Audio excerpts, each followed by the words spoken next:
Février 1959, dans les montagnes de l'Oural, 9 randonneurs guidés par Igor Dyatlov meurent dans des circonstances plus que troublantes au cœur d'une nuit glaciale.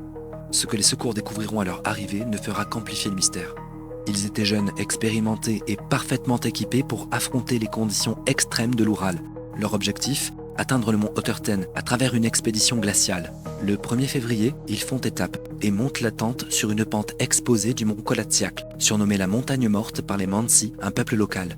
Cette nuit-là, tout bascule. Plusieurs jours plus tard, sans nouvelles, une équipe de secours est envoyée. Le campement est retrouvé. La tente, effondrée et lacérée de l'intérieur. Des empreintes montrent que les randonneurs ont quitté les lieux calmement. Mais certains semblaient pieds nus, malgré des températures pouvant atteindre les moins 30 degrés. Pourquoi une telle fuite ? Les corps sont retrouvés dispersés. 2 près d'un feu éteint, 3 entre la tente et les bois, et 4 autres dans le ravin. Certains présentent des blessures graves, comme des côtes brisées ou un crâne enfoncé. D'autres n'ont plus de langue ni d'yeux, probablement dévorés par des animaux. Mais aucune trace de lutte ni d'avalanche classique. Autre détail intrigant, certains vêtements présentent des niveaux de radiation anormaux. Une anomalie qui ajoute une couche de mystère. L'affaire Dyatlov a suscité des dizaines de théories, parfois fascinantes, souvent extravagantes. Certains parlent de tests militaires secrets, d'armes ultrasoniques ou même de fusées qui auraient explosé dans la région. Mais d'autres imaginent une rencontre avec un cryptide, ou plus audacieux encore, une intervention extraterrestre. Une photo floue prise par les randonneurs alimente d'ailleurs cette idée. Une silhouette mystérieuse, en réalité, probablement l'un des membres du groupe pris dans la neige.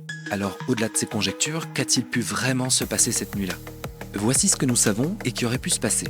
Une avalanche de plaques, phénomène rare, aurait partiellement enseveli la tente et bloqué l'entrée.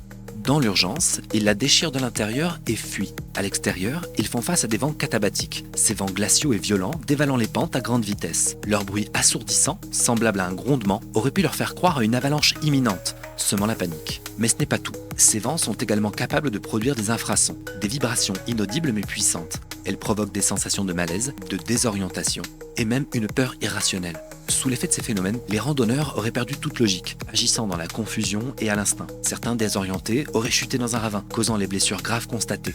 Les survivants auraient tenté de s'organiser, allumer un feu, partager des vêtements, mais à moins 30 degrés et sans équipement adéquat, ils n'avaient aucune chance. Quant aux radiations, elles pourraient s'expliquer par les emplois passés de 2 des membres du groupe, qui avaient travaillé dans des installations nucléaires. Ce scénario, bien qu'il ne réponde pas à tout, semble le plus cohérent avec les faits.